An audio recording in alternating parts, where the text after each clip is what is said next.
Hello everybody, this is Anushka Raj. Welcome back to my channel UPSC and all IS in making. Today video lecture is regarding NCERT Classics Geography. I will cover all the important parts of NCERT Classics Geography that are relevant for the examination, PCS and other papers, PCS and UPSC, UPPSC, PSC, UPSC and other state PCS as well as SSC. Kindly subscribe to my channel and do watch this video till end. So let's start. First chapter is the Earth in the solar system. There is a way how we have to go through the chapter. First we have to turn all the pages of the chapter to the end and we have to find out the keywords that are relevant for the examination. In this chapter, the keywords are the asteroid, meteorite, celestial body, shape of the Earth, and what is the position of the Earth in the solar system, as well as the 8 planets, moon. So let's start. First, the topic is that what is a full moon? That is very easy question. I think we in India we worship moon as well as the sun. When every each and every 28 days, after 28 or 29 days, there is a full moon night. That is, we are able to see the full moon on the in the sky at night. That is we call Purnima. That is full moon, as well as what is new moon that come after every 14 days. This is new moon, Amavasya, what we call it, Amavasya and Purnima. These two topic is related to moon. So when you will write the notes, I will provide notes also on my Facebook page, that is UPSC and all, run by Anushka Raj. That I will provide notes of class 6 there also. And I will cover the geography class 6 by notes also, so that the people who want to read it by notes, it will be good for them. So full moon is Purnima and new moon is Amavasya. And the next topic is celestial body. What is celestial body? Every body, the moon, the sun, and all the object that is shining in the night sky, as well as in day, we are able to see only the sun because of the reflection of its light and heat. Reflection of its light, sorry, not heat. So what is celestial body? The sun, the moon, and all the objects shining in the night sky is called celestial body. Everything, the star, the moon, and all the bodies, we are not able to see all the bodies because of the distance, that is they are very far from us. Celestial body are very big, very hot, and made up of gases. They are made up of gases, very big, very hot, and have their own heat and light. They emit in large amount. Okay, the closest star that we see is the sun. Sun is a type of star. Moving to the next page, here is a figure that a girl is watching at the north star. So constellation, first topic is constellation. What is constellation? It is a various pattern of star like this. This is the pattern of a star. Is called constellation. Big Bear is an Ursa Major is the example of constellation. The various pattern formed by the different groups of stars. When we were a child, we were able to see the stars in the sky very properly because of the less reflection of light. That is before 10 years or 15 years I am talking about. We were used to figure out that this star is forming a figure of ox or dog, like that, or that is forming a figure of anything. We were child that time. So this pattern is called constellation, a word for this.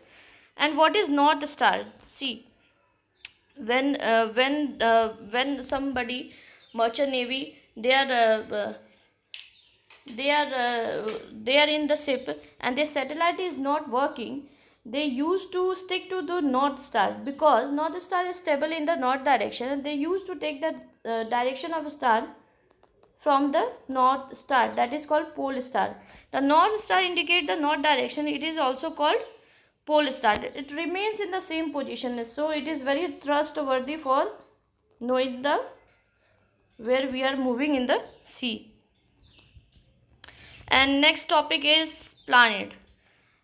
Planet, it must be clear that they are not 9 planets, they are only 8 planets. Pluto has been excluded from the category of the planet. And some celestial body that do not have their own light, point to be noted, that do not have their own light, no heat, they don't have their own heat, they don't have their own light, they get the light and heat from the sun. These type of celestial body are called planet. Planet come from plantania, a Greek word. Okay, and there are 8 planets what we know. And moving to the next topic, before that, the 8 planets here we see, this is Mercury, Venus, Earth, Mars, Jupiter, Saturn, Uranus, and Neptune. Here we see that Mars and Jupiter, between the orbit of the Mars and the Jupiter, there is an asteroid belt. We are going to study this. This is very important for the examination. And on 14 April, there was they announced by the NASA that asteroid is going to hit our Earth and create a hollow. And so it is very important for examination. This topic is very important for examination. Asteroid, it is found in between the orbit of Mars and Jupiter. Uranus, here one more important one. Uranus, Jupiter, Saturn have rings around them. Okay, and Jupiter is the largest planet in the solar system. Uranus and Saturn and Jupiter have rings around them. What is solar system? The sun and 8 planets and satellite. Every planet, each and every, not every, but most of the planet have satellite, their own satellite, natural satellite, and other celestial body. What we call them asteroid and meteorite. Just I have discussed it right now. Asteroid and meteorite combinedly form the solar system.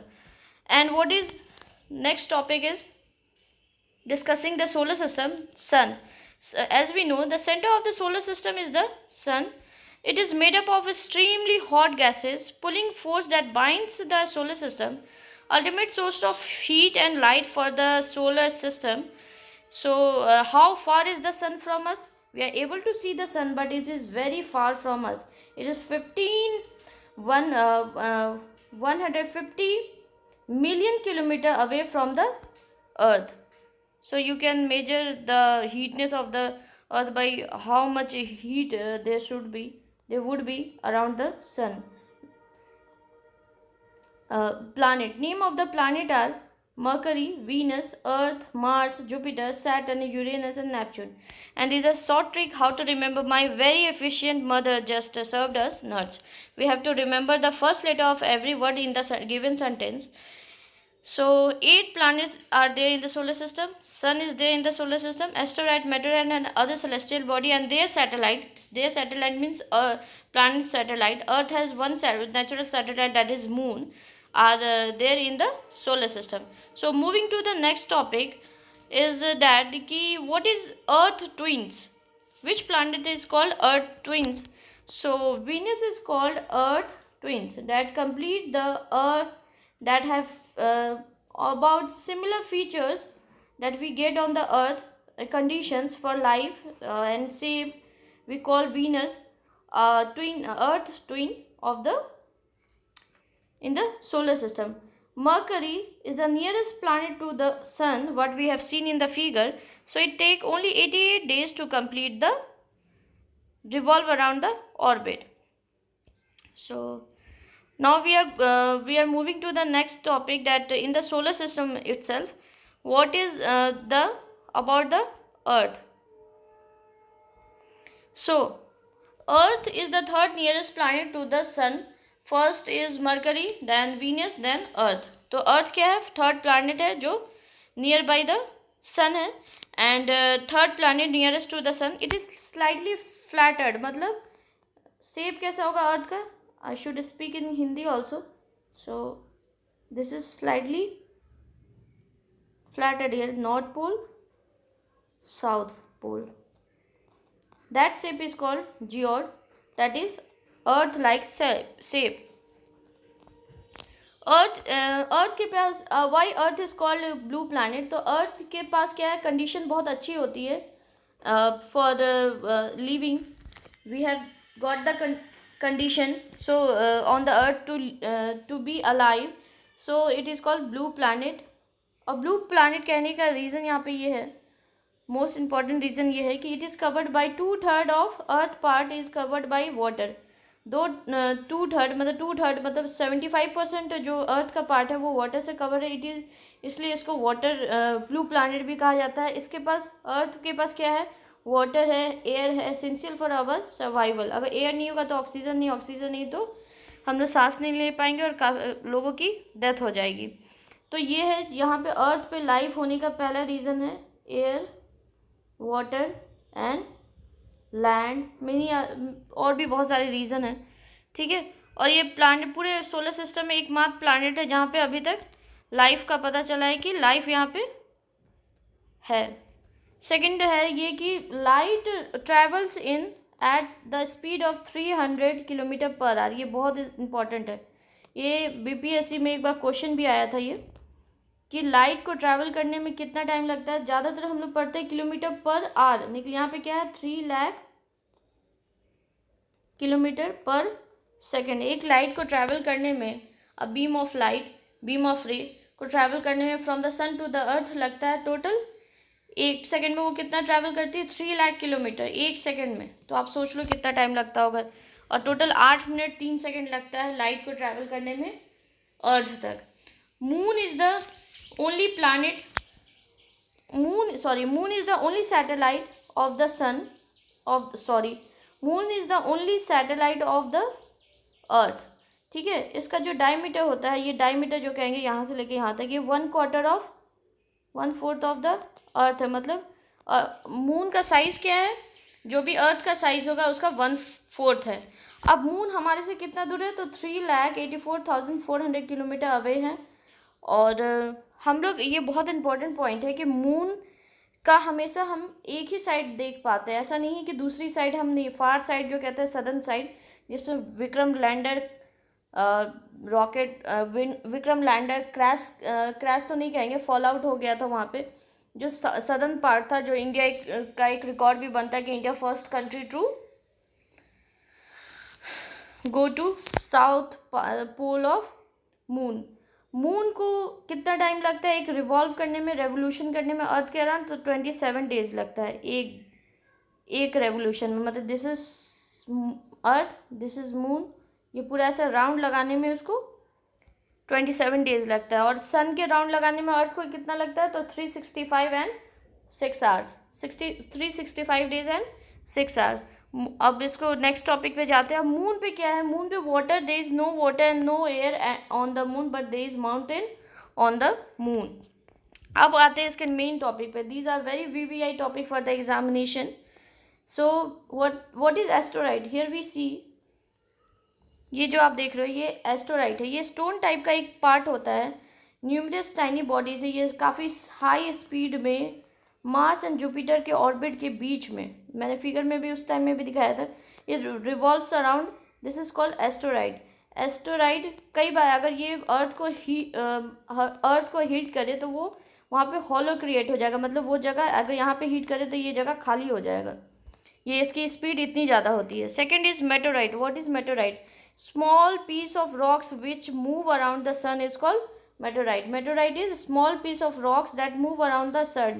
ये around the sun move करता है. ऐसा कुछ नहीं है कि ये किसी के ऑर्बिट के बीच में है, डेफिनेट नहीं है. ये around the sun है, it moves around the sun. Due to friction with the air they get heated up and burn. Due to friction and with the air, मतलब इसकी भी स्पीड काफ़ी ज़्यादा होती है to revolve around the sun.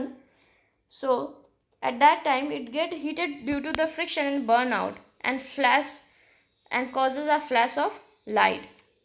अब आते हैं नेक्स्ट टॉपिक, जो लास्ट टॉपिक है इस चैप्टर का. What is Galaxy. Galaxy is a huge system of billions of star. 1-2 star नहीं या 7 स्टार नहीं, ह्यूज सिस्टम है, बिलियंस ऑफ स्टार. जो हमारे अर्थ से सबसे क्लोजेस्ट गैलेक्सी है that is milky way Galaxy. ये जो फिगर है ये it is of milky way Galaxy we are able to see Milky Way galaxy,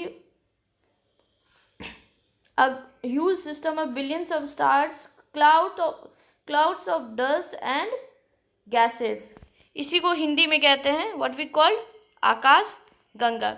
अब ये चैप्टर यहीं पे ख़त्म है. ये फिगर आप देख रहे हो, एक बार ये फिगर देख लो, आपको समझ में आ जाएगी कि अर्थ क्या है. सोलर सिस्टम में आता है, सोलर सिस्टम में फिर उसके बाहर मिल्की वे, और उसके बाद यूनिवर्स. मतलब सबसे बिगर साइज किसका हुआ, यूनिवर्स का, फिर मिल्की वे का, फिर सोलर सिस्टम का, फिर अर्थ का. मतलब सबसे बिगेस्ट ये, उससे थोड़ा कम ये, उससे थोड़ा कम ये, उससे थोड़ा कम ये फिगर से आपको समझ में आ जा रहा होगा. अब ये जो एक्सरसाइज के क्वेश्चंस है, ये आपका काम होगा कि ऑब्जेक्टिव था आप ज़रूर इसको सॉल्व करो, लेकिन मैं अभी इस चीज़ को कर दे रही हूँ. नेक्स्ट चैप्टर का आप खुद सॉल्व करोगे. What is the earth twin. यहाँ पे आप देख रहे हो ये क्वेश्चन है. The planet known as earth twin. तो अभी मैंने बताया था आपको कि Venus. Which is the third nearest planet to the sun. Earth, Mercury, Venus, then earth.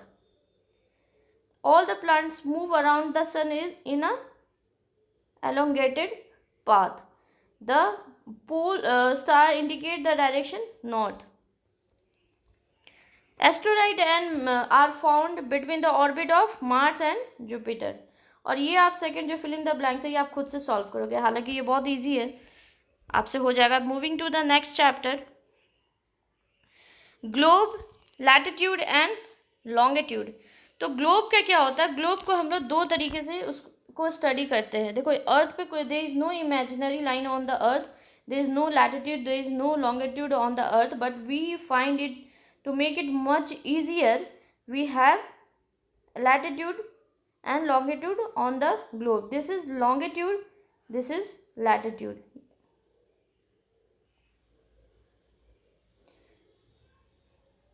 Vertical line जो है वो है लॉन्गिट्यूड, हॉरिजॉन्टल लाइन जो है वो है लैटिट्यूड.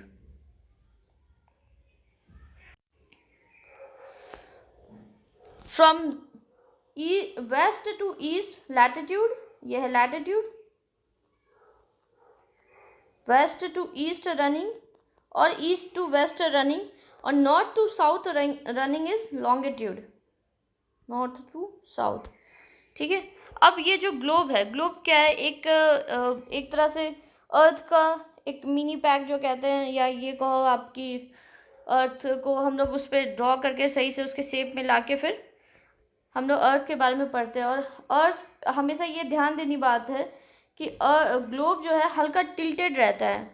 ये नेक्स्ट चैप्टर में है कि हल्का वो टेढ़ा रहता है. अर्थ भी वैसे ही शेप में हल्का वो अपने एक्सिस पे टेढ़ा है. सबसे पहले यहाँ पे जो टॉपिक दे रहा है कि व्हाट इज़ इक्वेटर. यहाँ पे आ रहा फर्स्ट टॉपिक है जो है व्हाट इज़ इक्वेटर. इसका मेन टॉपिक है जो इक्वेटर. तो equator is the, this is earth. Equator is the imaginary line that is mid, the equator an imaginary line running on the globe divides it into two parts, equal part. This line is called known as equator. Northern half and is called northern hemisphere and southern half is called southern hemisphere. मतलब ये this is earth globe. ये बीच से equator गया, ये हो गया north part, ये हो गया साउथ पार्ट. ये दो पार्ट में डिवाइड करता है और इसका दो पार्ट क्या होगा, नॉर्दर्न एंड सदर्न हेमिस्फेयर. अब यहाँ पे क्या होगा, इक्वली डिवाइड करेगा. ऐसा कुछ नहीं है कि ये कहीं पे ज़्यादा नहीं, ये इक्वली डिवाइड करेगा. Number of equator is 1 only. अब यहाँ पे देखते हैं पैरेलल ऑफ लैटिट्यूड. तो ये जो लाइन आप देख रहे हो 60 degree, 80 degree, 60 degree, 40 degree, 20 degree, आगे यहाँ पे इक्वेटर, इसका डिग्री हो गया 0 डिग्री, फिर 20 डिग्री, फिर नीचे 40, फिर 60, फिर 80. तो moving to the north pole what we call 80 degree north, 60 degree, ये है parallel to the latitude. All parallel lines circles from the equator up to the poles are called parallel of latitude. ठीक है. अब यहाँ पे आगे आते हैं, ये धीरे धीरे समझ में आएगी आगे कि चैप्टर में और क्या बता रहा है.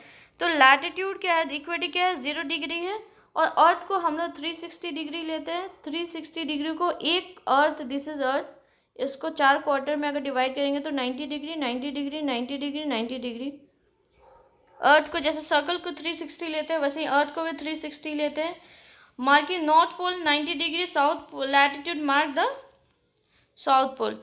अब यहाँ पे आते हैं कि लैटिट्यूड के थ्रू जो डिवीज़न होता है अर्थ का, उसको रीड करते हैं। ये भी काफ़ी इंपॉर्टेंट है, इससे बहुत वेजिटेशन ये सब का भी पता चलेगा, जो कि लास्ट चैप्टर है इस क्लास 6 का। अब यहाँ पे देखते हैं, this is frigid zone, this is Arctic circle. North में जो फ्रोजन एरिया उसको आर्टिक सर्कल बोलते हैं, जो साउथ में फ्रोजन एरिया उसको अंटार्कटिक सर्कल बोलते हैं। Arctic circle is a territory of the country, but Antarctic circle is not the territory of the country, it is global common. मतलब यहाँ पे कोई भी अपना सेंटर आके रिसर्च सेंटर बैठा सकता है, स्टेशन लगा सकता है, लेकिन यहाँ पे आर्टिक सर्कल में ऐसा नहीं होता है। इंडिया का भी यहाँ पे मैत्री है, हिमाद्री, ये दो रिसर्च स्टेशन हैं अंटार्कटिक सर्कल में। ये जो बीच का एरिया, ये जो आप देख रहे हो, this is equator, 0 degree torrid zone. It is the hottest part, very hot part on the earth, because यहाँ पे सन की रे काफ़ी ज़्यादा अवेलेबल रहती है। This is not temperate zone, it is neither very hot neither very cold.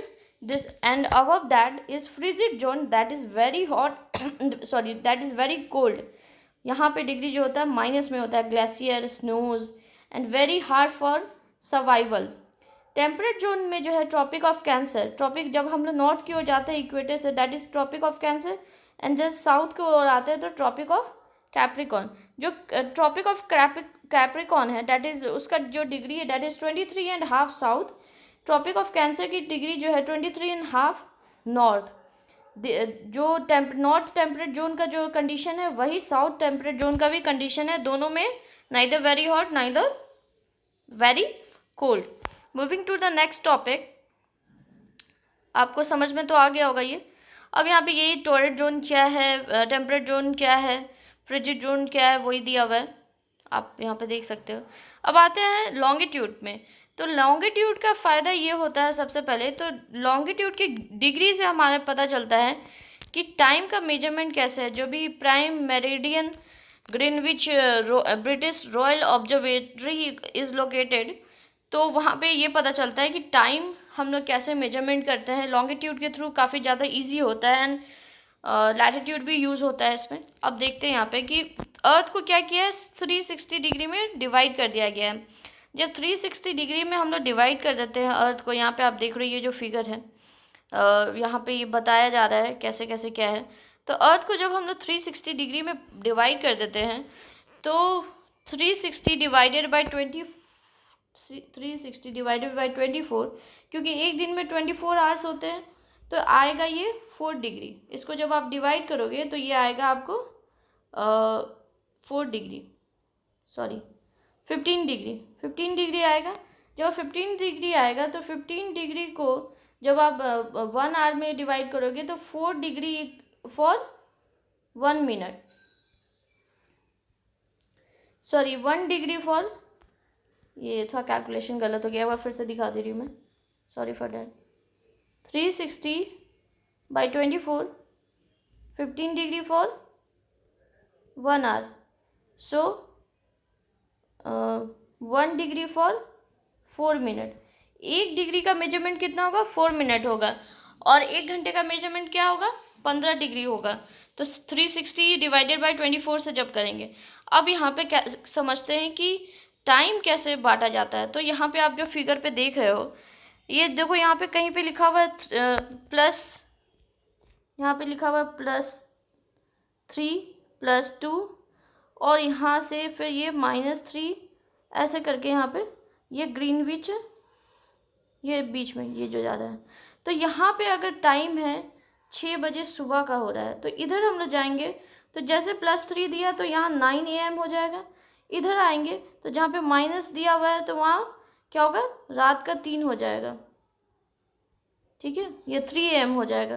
कहने का मतलब यहाँ पे ये है, ये फिगर से ये समझ में आएगा। तो ये जब we are moving towards eastern area, then we will gain some time. मतलब अगर 6 बजे हम 6 बज रहा है अगर कहीं पे, और हम लोग मूव कर रहे हैं ईस्ट की ओर, आप बाई चांस अगर ये मान लो कि आप अगर दुबई में हो और आप ईस्ट की ओर मूव कर रहे हो, या आप यूरोप में हो और आप ईस्ट की ओर आ रहे हो, मतलब इंडिया में आ रहे हो, इंडिया की तरफ जब आप आ रहे हो, तो आपका टाइम क्या होगा, अगर आप 6 बजे सुबह में चले हो तो उस टाइम में आपका क्या टाइम हो जाएगा, आप वहाँ पहुँचोगे तो पता चलेगा या प्लस 5.5 घंटे ज़्यादा बीत चुके हैं यहाँ पे। और आप जब यूएस जाओगे इंडिया से तो वहाँ पे 5.5 घंटे या 10 घंटे कम होंगे। यही होता है, जब हम लोग ईस्ट की ओर मूव करते हैं तो टाइम ज़्यादा बीता हुआ रहता है, गेन हो जाता है। जब उस पीछे की ओर जाते हैं तो लॉस हो जाता है टाइम का। मतलब जब ईस्ट को वेस्ट टू ईस्ट जाएंगे तो प्लस में आएगा टाइम, टाइम इंक्रीज कर जाएगा। और जब ईस्ट टू वेस्ट जाएंगे तो डिक्रीज कर जाएगा टाइम। आई होप आपको समझ में आया होगा। अब इसी को समझते हैं इंडिया के थ्रू। 2019 में एक एक पीएचडी स्टूडेंट ऑफ ज्योग्राफी ने उन्होंने ये सबमिट किया था कि India should have different time zone as India का जो लैटिट्यूड है वो काफ़ी ज़्यादा, इंडिया का जो लैटिट्यूड एंड लॉन्गिट्यूड है काफ़ी ज़्यादा फैला हुआ है। दिस इज, आप देख रहे होगे यहाँ पे जो 68 ईस्ट एंड 82.5 ईस्ट जो है स्टैंडर्ड मेरिडियन माना जाता है। 97 ईस्ट अरुणाचल प्रदेश का लास्ट वाला एरिया है वो। तो सबसे पहले सनराइज कहाँ पे होता है इंडिया में, अरुणाचल प्रदेश में, सबसे लास्ट में गुजरात में। दोनों के बीच में 2 घंटे का फ़र्क होता है। 2 घंटे के फ़र्क होने की वजह से अगर आप 4 बजे सुबह होती है अरुणाचल प्रदेश में एंड 6 बजे सुबह होती है गुजरात में, तो वो ऐसा था, वो ऐसा रिसर्च पेपर था कि उसमें डाला हुआ था कि 4 बजे अगर सुबह होती है अरुणाचल प्रदेश में तो then office should start from 6 AM and in Gujarat it should start from 8 AM और 9 AM according to the time zone, according to the latitude and longitude of the area. लेकिन ये एक्सेप्ट नहीं किया गया था, हालांकि काफ़ी अच्छा डिसीजन था, ये एक्सेप्ट नहीं हुआ। तो जब हम लोग यहाँ पे देखते हैं, यहाँ पे सनराइज जल्दी होगा इधर साइड, तो यहाँ रात भी जल्दी होगी। इधर सनराइज कम होगा तो रात भी लेट से होगी। तो मतलब इधर जाएंगे तो गेन ऑफ टाइम हो जाएगा। अगर दिन यहाँ पे इधर मूव करेंगे तो जल्दी रात हो जाएगी, इधर मूव करेंगे तो पता चलेगा डिक्रीज ऑफ टाइम होगा। यहाँ 6 बजे इस टाइम में, इधर जाएंगे तो थोड़ा सा टाइम कम होगा, इधर जाएंगे तो थोड़ा सा टाइम बढ़ जाएगा, रात हो जाएगी। अगर इन दोनों में यहाँ पे 4 बजे अरुणाचल प्रदेश में सुबह हो रही है तो गुजरात में 6 बजे सुबह होगी, सनराइज 6 बजे होगी। यही डिफरेंस है। अब यहाँ पे एक एग्जांपल दिया हुआ है कि India is located east of Greenwich. ठीक है, ग्रीनविच जो जगह है वहाँ से ईस्ट में लोकेटेड है इंडिया। तो a person is moving from London, और बाई चांस आप ले लो कि या ये ले लो, so it will be 7:30 PM in India. अगर 7:30 इंडिया में हो रहा है टाइम और लंदन में तब उसी टाइम में क्या होगा 2 PM होता रहेगा, मतलब 5.5 घंटे वहाँ कम होगा, इंडिया में ज़्यादा होगा। तो समझ में आ गया कि जब हम लोग ईस्ट की ओर आएंगे तो प्लस इन टाइम, मतलब गेन इन टाइम, इंक्रीज कर जाएगा टाइम। जब वेस्ट की ओर जाएंगे तो डिक्रीज कर जाएगा। अब इसके जो एक्सरसाइज है ये आप खुद सॉल्व करना, ये बेटर रहेगा आपके लिए कि कैसे आप सॉल्व करो इसको, and it is very important. आप काइंडली इसको सॉल्व कर लेना। अगर आपको इस चैप्टर में कोई भी प्रॉब्लम हो तो काइंडली आप कमेंट सेक्शन में लिख के पूछ सकते हो, या किसी भी चैप्टर में कोई भी प्रॉब्लम हो तो आप इसको पूछ सकते हो। अब यहाँ पे आते हैं कि एक क्वेश्चन यहाँ पे है कि प्राइम मेरिडियन की डिग्री क्या होती है, प्लस इंडिया की डिग्री कहाँ पे है, कितनी लैटिट्यूड है, लॉन्गिट्यूड है। तो ये सब इंपॉर्टेंट पॉइंट हो गया इस चैप्टर से। वेस्ट टू ईस्ट जाएंगे तो क्या होगा, इंक्रीज इन टाइम हो जाएगा, और ईस्ट टू वेस्ट जाएंगे तो क्या होगा, डिक्रीज इन टाइम हो जाएगा। ये समझ में। फ्रीजिड जोन क्या है, फ्रीजिड जोन इज जहाँ पे पोल्स के पास जो फ्रीजिड जोन क्या है, पोल के पास, मतलब north pole and south pole that are very not easy for survival, that is very -degree होता है वहाँ पे, वेरी कोल्ड। अब आते हैं नेक्स्ट चैप्टर में, काइंडली बाकी क्वेश्चन आप खुद सॉल्व कर लेना।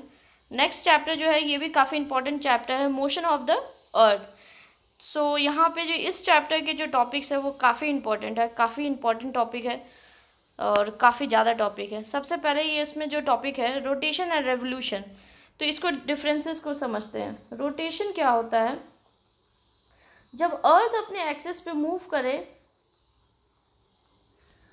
Rotation is the movement of the earth on its axis, उस जिसको ऑर्बिट बोलते हैं। The movement of the earth around the sun in a fix part और ऑर्बिट। जब अर्थ अपने एक्सिस पे मूव करे, मतलब ऐसे वो अपने एक्सिस पे मूव करे उसको 24 आवर्स में, उसको कहते हैं रोटेशन। और जब वो अराउंड द सन मूव करे तो उसको क्या बोलते हैं, रेवोल्यूशन। 24 आवर्स रेवोल्यूशन में कितना लगेगा, 365 डेज एंड 6 आवर्स, ये on its axis and this is on around the sun. ठीक है, रोटेशन की वजह से डे एंड नाइट कॉज होता है डिफरेंस, एंड यहाँ पे वेदर चेंज जो होता है वो रेवोल्यूशन की वजह से है। ये 3 पॉइंट जो है काफ़ी इंपॉर्टेंट पॉइंट है for difference between rotation and revolution. जब अब अर्थ जब मूव करे around the sun that is called revolution. जब earth moves on its movement of earth on its axis that causes day and night in 24 hours is called rotation. I hope आपको समझ आ गया होगा।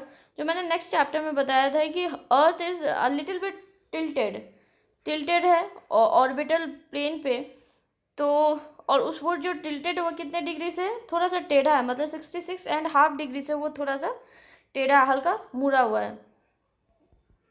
अब यहाँ पे नेक्स्ट पॉइंट ये है कि सर्कल ऑफ एल्यूमिनेशन क्या होता है। आप देखो यहाँ पे ये फिगर में शो भी किया हुआ है कि टिल्टेड है तो कैसे टिल्टेड है। यहाँ पे आप देख रहे हो 66.5 डिग्री, ऐसे ये हल्का टेढ़ा है। नॉर्थ की ओर जाएंगे तो ट्रॉपिक ऑफ कैंसर, साउथ की ओर आएंगे तो ट्रॉपिक ऑफ कैंसर, बीच में इक्वेटर। आपको समझ में आ गया होगा। अब सर्कल ऑफ एल्यूमिनेशन क्या होता है, तो ये जो है ना, ये जो लाइन है ये डे एंड नाइट को डिवाइड कर रहा है, मतलब ये पार्ट नाइट है, दिस पार्ट इज डे। इसी को कहते हैं circle of illumination. The earth takes about 24 hours to complete one rotation around its axis. The period of rotation is known as earth day. This is the daily motion of the earth. अब rotation क्या होता है, daily होता है। ऐसा नहीं है कि किसी एक दिन हुआ किसी एक दिन नहीं हुआ, ये तो इतना तो आप समझते होगे।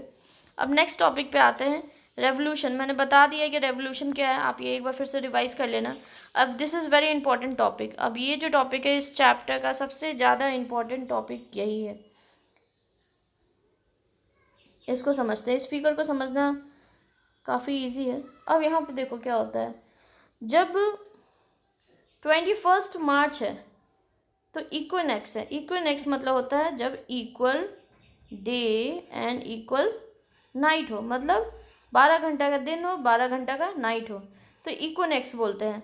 तो यहाँ पे क्या होगा, अर्थ तो ऑलरेडी टिल्टेड है, हल्का टेढ़ा है, तो सन, यहाँ पे सन है, ये जो एरिया है ये पूरे एरिया पे क्या है, धूप आ रही है, इधर भी सनरेज आ रही है, ये नीचे में भी आप देखो। तो नॉर्थ पार्ट में क्या होगा, स्प्रिंग होगा, और साउथ पार्ट में क्या होगा, ऑटम। ठीक है, एटम। फिर नॉर्थ यहाँ पे क्या होगा, नॉर्थ पार्ट में ऑटम और साउथ पार्ट में क्या होगा, स्प्रिंग होगा, उल्टा हो जाएगा। 21 मार्च 23 सितंबर, यहाँ पे जो डिफरेंस आता है, यहाँ पे डे एंड नाइट दोनों इक्वल है, यहाँ पे भी इक्वल है 21 मार्च को, और 23 सितंबर में भी डे एंड नाइट इक्वल है। अब यहाँ पे आके इस फिगर में समझते हैं कि समर 21 जून हमने किधर, इंडिया किस में सिचुएटेड है, तो नर्दर्न हेमिस्फेयर में सिचुएटेड है।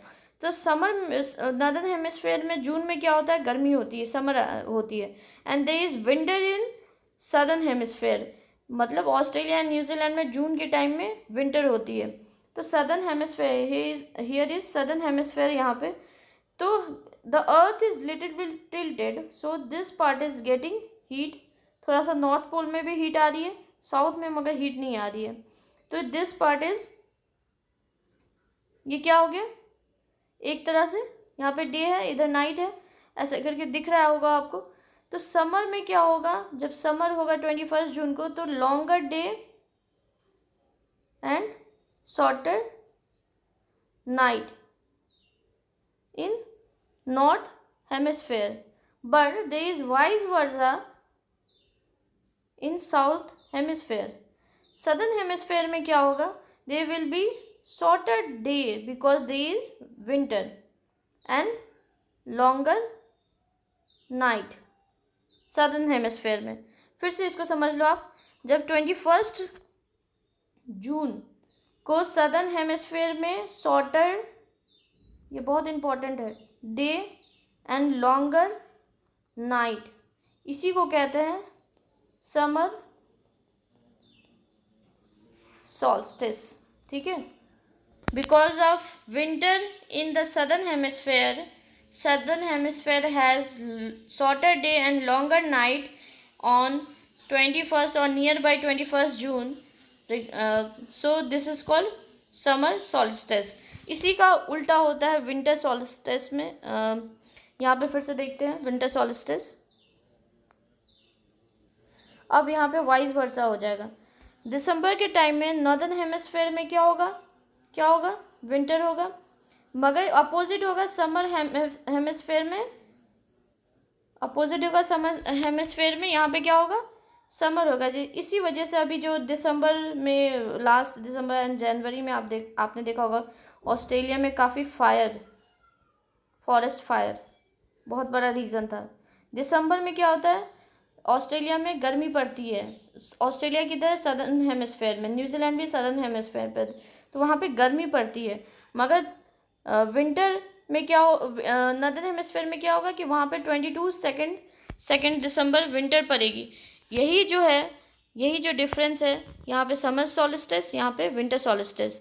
अब विंटर सॉलिस्टिस में क्या होगा, जहाँ पे समर है, यहाँ पे summer in northern southern hemisphere. तो समर होने की वजह से लॉन्गर डे एंड सदर्न में क्या होगा, longer day shorter night. This is called winter solstice.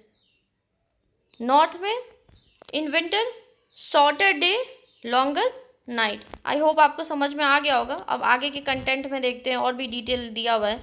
अब देखो यहाँ पे एक और डिटेल दे रहा है. यहाँ पे लीप ईयर है, एलिप्टिकल ऑर्बिट है. तो अर्थ का ऑर्बिट क्या है, किस शेप का है, एलिप्टिकल ऑर्बिट है. आपको बस ये याद रखना है कि अर्थ का ऑर्बिट एलिप्टिकल ऑर्बिट है. उसके बाद लीप ईयर को देखेंगे. ये बहुत ज़्यादा ऐसा नहीं है, टफ नहीं है. Leap year is very easy, we all know what is leap year.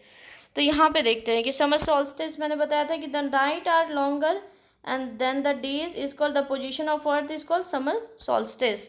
अब यहाँ पे आता है तो विंटर सॉल्स्टिस क्या होता है कि नॉर्दर्न हेमिस्फेयर में जो उल्टा हो जाता है विंटर टाइम में, कि the days are shorter and the night are longer, that is called winter hemisphere. ठीक है. यहाँ पे समर सॉल्स्टिस में क्या है, हम लोग ने किसका लिया, हम लोग ने सदर्न हेमिस्फेयर के कंडीशन को लिया. समर में सदर्न हेमिस्फेयर के कंडीशन को लिया, क्योंकि वहाँ पे ठंड कोल्ड के कंडीशन को. ठीक है. और विंटर में क्या लिया, शॉर्ट ट्रिक मैं बता रही हूँ आपको, इजी रहेगा याद करने में. विंटर में क्या लिया हमने, नॉर्दर्न हेमिस्फेयर. दोनों जगह पे ठंड है अलग अलग टाइम में. तो समर में समर सॉल्स्टिस किसको मानेंगे, जहाँ पे ठंड होगा उसका जो कंडीशन होगा, मतलब shorter day longer night in southern hemisphere, तो summer solstice. Winter solstice, winter in northern hemisphere, shorter day longer night, that is called winter solstice. I hope आपको समझ आया होगा. अब नेक्स्ट पॉइंट पे आते हैं. यहाँ पे जो है 21 मार्च एंड 23 सितंबर direct rays of the sun fall on the equator. Neither the poles is tilted toward the sun, so the whole earth experience equal day and the equal night. क्या होता है equinox is, in short form आप समझो तो equinox जो है 21 मार्च and 23 सितंबर, sun is directly fall on the equator. Reason why there is equal day equal night, then sun fall on the directly, the rays direct rays of the sun fall on the equator, neither the poles are tilted. दोनों reason है. Toward the sun, the whole earth experience equal day and equal night. This is called equinox. अब 23 सितंबर में क्या होगा, मैंने बताया भी था फिगर में कि atom season in the northern hemisphere, spring in the southern hemisphere. Just opposite 21 मार्च को क्या होगा, atom season in the southern hemisphere and spring season in the northern hemisphere. I hope आपको समझ आ गया होगा. पीछे वाले पेज पे एक प्रीवियस पेज पे एक टॉपिक था leap year. What is leap year? The time taken by the earth to revolve around the sun is 365 days and 6 hours. So after every 4 years, there is one day included in the month of the February for 29th of February. That is called leap year. Leap year is always divided by 4. अगर कोई भी आपको पता करना है कोई भी year ये लीप ईयर है कि नहीं, तो आप उस ईयर को जैसे 2000 ये लीप ईयर है कि नहीं, 4 से डिवाइड करो. डिवाइड हो रहा है एक्चुअल में, एग्जैक्टली डिवाइड हो रहा है, तो it is a leap year. Leap year में 365 6 डेज होते हैं। अब इसका जो एक्सरसाइज है ये आपको खुद करना होगा। आई होप आप कर लोगे ये खुद। काफ़ी इजी टॉपिक था, ये भी चैप्टर था। अब नेक्स्ट टॉपिक जो है चैप्टर है map. That is not very relevant to the examination. बस एक शॉर्ट फॉर्म में आप ये समझो कि नेचुरल फीचर्स वाले जो भी मैप होते हैं, that is called physical and relief map. And जो भी पॉलिटिकल मैप क्या होते हैं, that map containing cities, towns, villages and different countries is called political map. जिसमें हमें हिमालय माउंटेन को पता करना है, जिस मैप में रिवर को पता करना है, ओशन को, सी को पता करना है, उसको फिजिकल मैप बोलते हैं। जिसमें पता करना है कि बैंगलोर कहाँ है, न्यू दिल्ली कहाँ है, नोएडा कहाँ पे है, तो वो मैप कौन सा होगा, पॉलिटिकल मैप होगा। इसमें और कोई इंपॉर्टेंट पॉइंट नहीं है। आई डोंट थिंक कि इससे कोई रिलेटेड क्वेश्चंस भी आते होंगे एग्जामिनेशन में। आप इस चैप्टर को छोड़ना चाहो तो छोड़ भी सकते हो, और इसके एक्सरसाइज भी नहीं करो तो भी चलेगा। अब नेक्स्ट टॉपिक जो है major domains of the earth, ये काफ़ी इंपॉर्टेंट टॉपिक है। ये मैं आपको नेक्स्ट वीडियो में अब बताऊंगी। इस वीडियो का ज्योग्राफी क्लास 6 के 2 पार्ट होंगे, part 1 and part 2। It will be easy for you to read class 6 geography in less than 1.5 hour। So आपको ये आई